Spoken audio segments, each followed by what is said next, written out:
How to hide your blocked accounts on Instagram. Hello everybody, welcome back to my channel. This is me, Ben Bisnet, and today I'll guide you on how you can hide your blocked list or how you can hide your blocked account list on Instagram. Now the process itself is quite simple, so let me guide you through.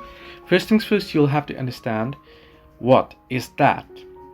Your blocked account is totally private and it is not shown to anybody else. Your blocked account list is only visible or accessed, or it can be accessed only through your personal account.